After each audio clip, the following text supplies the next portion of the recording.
Que Dios les bendiga, mis hermanos. Hoy estamos en este segmento de la predicación de la palabra de Dios. Hoy vamos a hablar de las bendiciones, las características que atraen las bendiciones de Dios, las actitudes. Hoy vamos a ver a alguien en la Biblia que todo estaba en su contra. Las circunstancias estaban en su contra, su cultura estaba en su contra, su crianza. Parecía que todas sus ventajas estaban acomodadas en oposición a ella. Y aún así fue increíblemente bendecida. Hay ciertas características que atraen la bendición de Dios. O sea, tus actitudes, las mías, pueden atraer las bendiciones o las maldiciones. Vamos a ver el libro de Ruth. En el Antiguo Testamento, ¿sí?, hay una historia de un hombre llamado Elimelech. No se le olvide este nombre. Vamos al Antiguo Testamento, por favor, a capítulo 1 del libro de Ruth. En los tiempos en que gobernaban los jueces en Israel, hubo una gran hambruna en el país. Debido a eso, un hombre de Belén de Judá se trasladó a los campos de Moab con su mujer y sus 2 hijos. El hombre se llamaba Elimelech, su esposa Noemí y sus hijos Mahalón y Gilón. Al poco tiempo falleció Elimelech y Noemí quedó sola con sus 2 hijos. Ambos tomaron por esposas a mujeres moabitas. Una se llamaba Orfa y la otra Ruth. Al cabo de 10 años murieron también los 2 hombres y Noemí quedó desamparada, sin esposo y sin hijos. Entonces decidió salir de Moab en compañía de sus nueras, pues había oído decir que Yahvé se había acordado de su pueblo y les había dado que comer. Cuando estaban en camino de regreso a Judá, Noemí dijo a sus nueras: creo que es mejor que ustedes se vayan a sus casas. Vamos a dejar ahí la lectura y nada más decirles, resulta que eran los tiempos, dice la Escritura, en que gobernaban los jueces. Quiero recordarles, en la historia de Israel, Dios era el que gobernaba a su pueblo, no habían reyes. Todavía no hemos llegado al tiempo de los reyes, porque el pueblo le pidió a Dios parecerse a los demás pueblos. Todos los pueblos tenían reyes, el pueblo de Israel no. ¿Por qué? Porque el rey del pueblo de Dios era el Señor. Dios gobernaba a su pueblo. La forma como Dios gobernaba a su pueblo era a través de jueces. ¿Recuerdan ustedes uno de los jueces de Israel, Sansón, por ejemplo? ¿Cómo se llama? También tenemos a... Vamos a ver. Tiempo de los jueces, aquí está. Tenemos a Débora, tenemos a ¿quién más? A Ehud, tenemos, bueno, tantos jueces que aparecieron en ese tiempo. El Señor, en tiempos de problemas del pueblo, Dios suscitaba a un hombre o a una mujer que era capaz, el Espíritu de Dios venía sobre él y era capaz de sacar adelante y de defender a su pueblo. A eso se llamaban jueces. Pues en ese tiempo, dice la Biblia, un hombre de Belén llamado Elimelech, que quiere decir, Elimelech quiere decir mi Dios es rey. Recordando el tiempo de los reyes, de que Dios reinaba. Entonces, en ese tiempo sucedió una hambruna. Eso quiere decir que también el pueblo de Dios puede pasar momentos complicados y difíciles. Que aun cuando pasemos tiempos complicados y difíciles, Dios está en medio de su pueblo. Y si Dios está en medio de su pueblo, uno puede salir fácilmente de esos problemas. También Belén significa la casa del pan. Recuerdan ustedes que Belén tiene por la historia, tiene una promesa del Señor. Dios tenía un propósito con Belén. A ver quién se acuerda qué sucedió en Belén. ¿Quién nació en Belén en la historia? Un personaje muy importante. ¿Quién nació? Jesús, exactamente. Jesús nació en Belén. Bueno, ¿por qué? Porque Belén tenía una promesa. Jesús, el pan de la vida, nació en Belén. En el proyecto de Dios, en la historia de la salvación, había un propósito de Dios. Dios tenía puestos los ojos, la mirada en ese lugar. Y este hombre era de Belén, Elimelec. Pero cuando se vio atribulado, cuando se vio en problemas, tomó una decisión que no fue muy sabia, de sacar a su familia y llevarla a los campos de Moab. Recuerden que Moab no era el lugar. Dios había prohibido al pueblo meterse con Moab, meterse con el pueblo de Moab, porque los moabitas eran gente pagana, eran gente que daba culto a otros dioses, a Astarte, a Moloc, pasaba fuego a los niños, cometía abortos. Bueno, era un montón de cosas, que se creía en brujería, daba culto a demonios, y Dios había dicho no se metan con esa gente. Sin embargo, Elimelec llevó a su familia a vivir a Moab.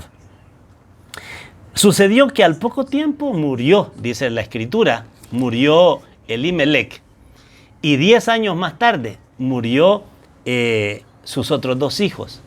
Entonces sucedió algo. Noemí se quedó en bancarrota. Noemí se quedó sin marido, se quedó sin sus sin sus hijos, y solo se quedó con 2 nueras. Una de ellas se llamaba Orfa y la otra Ruth. Entonces, la Noemí le dijo a sus nueras, ¿saben qué? Mejor váyanse a sus dioses, váyanse a su casa, porque yo no tengo nada para ofrecerles. Pero yo me voy a regresar a Belén, a mi pueblo. Entonces resulta que Orfa dijo, está bien, me voy, y se fue a la casa, de donde ella venía. Pero dice, Ruth le dijo estas palabras. Vamos a leer el libro de Ruth, capítulo 1, versículo 14, dice, ellas seguían llorando hasta que al fin Orfa, dándole un beso, se fue a su casa. Ruth, en cambio, se quedó con ella. Noemí le dijo entonces, ¿por qué no te vas también tú con tu cuñada y así regresas a tu casa y a tus dioses? Ruth le replicó, no me obligues a dejarte yéndome lejos de ti, pues a donde tú vayas yo iré, donde tú vivas yo viviré, tu pueblo será mi pueblo y tu Dios será mi Dios. Donde tú mueras, allí también quiero morir y ser enterrada yo. Que el Señor me castigue como es debido, si no es la muerte la que nos separe. Viendo Noemí que Ruth se mantenía firme en su decisión, no quiso insistirle más. Palabra de Dios. Resulta que le dijo Noemí a Ruth, vete también tú. Su nuera, ¿cómo se llamaba la otra nuera? Orfa, perdón. Ella se regresó, pero Ruth había aprendido una cosa. Ruth era de otro tipo de persona. Ruth tenía una cualidad. Ella tenía una determinación radical de servir a Dios. Ella conoció al verdadero Dios. ¿Dónde lo conoció? En la casa de sus suegros, con su esposo. Allí conoció al Dios de a de veras, conoció al Dios de Israel.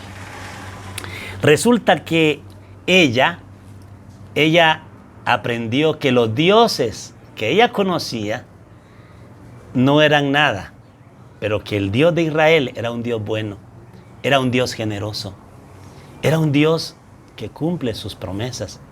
Y aunque pasen momentos difíciles, ella entendía que Dios es un Dios de propósitos. Y entonces dijo, no, yo no me voy a ir de tu lado. Sin embargo, Noemí, que bueno, Noemí quiere decir dulzura. Noemí quiere decir, ¿cómo se llama? Bendita de Dios. Mujer dulce. Esta Noemí se amargó. ¿Por qué? Porque su esposo, porque había perdido a sus hijos y le echó la culpa a Dios. Miren ustedes, vamos a ver más adelante, dice, capítulo 18. Viendo Noemí que Ruth se mantenía firme en su decisión, no quiso insistir más y continuando el camino llegaron las dos a Belén. Toda la gente se impresionó al verla llegar y como Noemí se diera cuenta de que las mujeres comentaban, pero que no es esta Noemí, les dijo, no me llamen por mi nombre, sino díganme amarga o mará en hebreo. ¿Por qué? Porque el Todopoderoso me ha llenado de amargura. Partí con todo y el Señor se me hace volver con las manos vacías. Esta mujer se volvió amargada. Esta mujer empezó a echarle la culpa a Dios de todo lo malo que le pasó. Atención, Dios no tenía nada que ver en esto. Esto fue decisión de Elimelec. Sin embargo, las decisiones tienen consecuencias. Se murió, encontró la muerte. Se murieron sus hijos. Se quedaron sin nada, lo perdieron todo. ¿Por qué? Por apartarse de la voluntad de Dios. Hermanos y hermanas, cuando estemos pasando momentos difíciles y complicados, no tenemos que movernos del lugar de la bendición. No tenemos que movernos del lugar donde Dios tiene preparado una bendición, donde hay una promesa de Dios. Por ejemplo, nosotros tenemos promesa de Dios en la comunidad de Emanuel. Dios ha prometido bendecirnos. Dios ha prometido llenarnos. Y en este tiempo, nosotros no nos movemos de allí.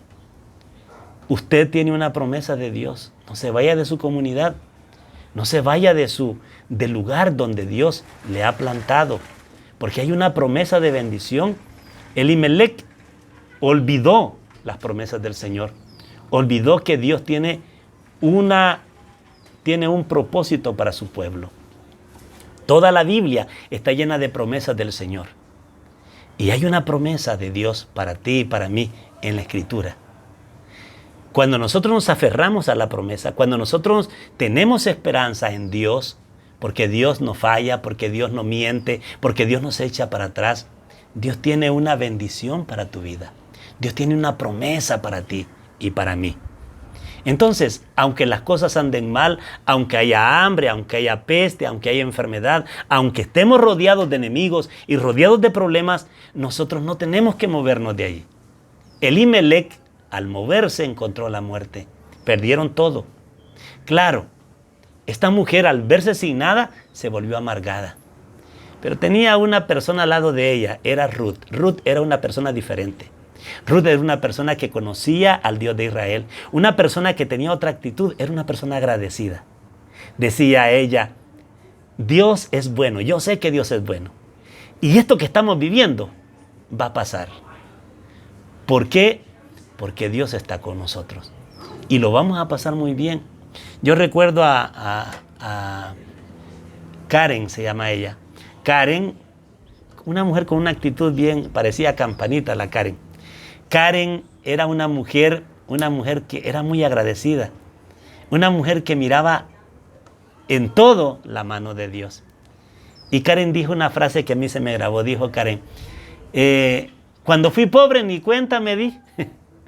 ¿Por qué? Porque Dios me proveyó. Hermano, cuando uno está pasando un momento difícil, si Dios está con uno, ni lo siente. Va a ver que toda esta situación a nivel mundial ni lo vamos a sentir porque somos personas con una actitud. En primer lugar, agradecimiento. Esta mujer era agradecida, decía, yo estoy agradecida porque conocí a esta familia. Yo estoy agradecida porque camino por lo menos tengo suegra, no tengo esposo, no tengo suegro, no tengo cuñado. Se murieron, lo perdimos todo. Pero tengo familia. Algo tengo. Hermanos y hermanas, en este tiempo, a lo mejor perdió su trabajo, a lo mejor perdió su negocio, pero tiene vida. No se queje de lo que no tiene. Fíjese en lo que tiene y cambie de actitud. Esta mujer se volvió amargada. Menos mal que el contrapeso de la amargura era la gratitud, era la felicidad. Esta mujer, en primer lugar, tuvo una gran idea. Ella tuvo una determinación radical de estar en Dios, de servir a Dios, al Dios de Israel. Usted quiere que le vaya bien, tome una determinación radical de no apartarse de Dios. ¿Sabe lo que dice Eclesiástico? Capítulo 2 dice, hijo mío, si decides servir al Señor, prepárate para cuando vengan las pruebas. No te pongas nervioso en el tiempo de adversidad. Aférrate al Señor. Aférrate a Él y llegarás a puerto seguro. No se queje, hermano. No se queje. Dios está con nosotros y Dios nos va a sacar adelante. Y en segundo lugar, arranquemos cualquier frustración, cualquier amargura, porque una persona amarga, una persona negativa atrae la maldición hacia su vida. Hay gente que se vuelve muy negativa. Es que a mí todo me va mal. No todo está tan mal. Me decía un hermano, me llamó de los Estados Unidos, Jesse, y me dijo, hermano Amílcar, yo iba para mi trabajo y no sabe, se me arruinó el camión. Se me arruinó, yo iba para Boston, él estaba en Oklahoma. Y yo le dije, hermano, de algo te está librando el Señor. No te preocupes.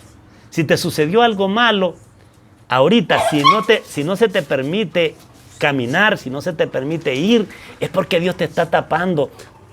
De algo te está librando el Señor, de algo peor. No todo está tan mal. No te preocupes. Si Dios nos cierra una puerta, nos va a abrir 20 puertas más. Quiero terminar diciéndote, Apocalipsis capítulo 3, versículo 7, dice, escribe al ángel de la iglesia de Filadelfia. Así habla el santo, el verdadero, el que guarda la llave de David. Si él abre, nadie puede cerrar. Y si él cierra, nadie puede abrir. Sé lo que vales. He abierto ante ti una puerta que nadie podrá cerrar. Pues por pocas que sean tus fuerzas, has guardado mi palabra y no has renegado de mí. Palabra de Dios. Te alabamos, Señor. Busque una promesa en la Biblia. Yo me acordé ahorita de esa promesa de Dios. Esa promesa es para el que la agarra, para el que la cree. Aférrate a la fe. En tiempo de adversidad, como una tabla de salvación, aférrate a la palabra de Dios. Dice, así habla el santo, el que cuando abre una puerta, nadie puede cerrar. Y cuando cierra una puerta, nadie puede abrir. Dice, yo he abierto una puerta para ti. Hermano, Dios quiere abrir una puerta de bendición para tu vida en medio de esta situación. Solo que tienes que tener fe. ¿Qué quiere decir tener fe? Que aunque todo vaya mal, debes esperar en Dios. Así como lo hizo Ruth. Ruth, ella sabía que las cosas no estaban bien, pero que venían tiempos mejores. Iban para Belén, porque Dios estaba allí. Hermano, hermana, camina al lugar de la bendición. Busca al Señor. Si estás en tu casa, búscalo en oración. Allí te puedes levantar de madrugada como yo lo hago. O puedes a mediodía o a cualquier hora de la tarde o de la mañana. Puedes doblar tus rodillas, levantar tus manos y buscar el rostro de Dios. Ora, lee la palabra, lee un buen libro. Hoy estamos en un buen tiempo, en tiempo de reflexión, en tiempo de búsqueda de Dios. Y cambiemos de actitud. La actitud atrae la mirada de Dios. La buena actitud, la gratitud, atrae las bendiciones del cielo. La amargura, la depresión, la soledad, todo lo malo, atrae lo malo. Atrae la mirada del diablo, de Satanás, a quien Dios reprenda. ¿Qué es lo que quieres? ¿Quieres bendición o quieres maldición? Bueno, no depende de Dios ni del diablo. depende de ti, depende de mí. ¿Qué tenemos que hacer? Hagamos como hizo Ruth. Tomó la determinación de servir a Dios. En este tiempo, sirve al Señor y Dios te va a bendecir. Dios te va a respaldar. Dios te va a dar. Porque la Biblia dice que Dios bendice al sembrador. Dios bendice al dador alegre. Dios bendice a aquella persona que está en búsqueda de Él, de su rostro. Quien busca a Dios lo encuentra. Hoy, hermanos, hoy es tiempo de tener una buena actitud de búsqueda de Dios y de oración. Levante sus manos al cielo, vamos a orar. Vamos a clamarle a Dios. En el nombre del Padre, y del Hijo, y del Espíritu Santo. Amén. Amado Dios, yo sé que estás aquí. Estamos pasando tiempos bien difíciles y complicados, pero yo confío en ti. Yo creo en tu palabra. Yo creo que tú eres el Dios Todopoderoso y creo que hay propósitos grandes para mi vida y sé que estás permitiendo todo lo que está pasando con propósitos de bien, porque tu palabra dice en Jeremías 29:11: yo sé los planes que tengo para con ustedes, planes de bien y no de mal, y un futuro lleno de esperanza. Yo espero ese futuro para mí. Yo sé que tú me bendices y me bendecirás. Señor, porque en medio de problemas tú me has llevado como en alas de águila y me has hecho ver tu rostro. Por favor, Señor, dame paz. Arranca toda tristeza de mi corazón. Hermano, entréguele esa tristeza, esa depresión, esa enfermedad, esa falta de dinero, esa falta de trabajo. Entrégueselo al Señor y pídalo en el nombre de Jesús. Pídale a Dios un milagro y haga la prueba. Pídalo en el nombre de Jesús y espere, porque va a suceder. Dios cumple su palabra. Que el Señor le bendiga en el nombre del Padre, en el nombre del Hijo, en el nombre del Espíritu Santo. Amén. Que Dios les bendiga y nos vemos en la próxima en este su canal. Dios le bendiga ricamente. Amén.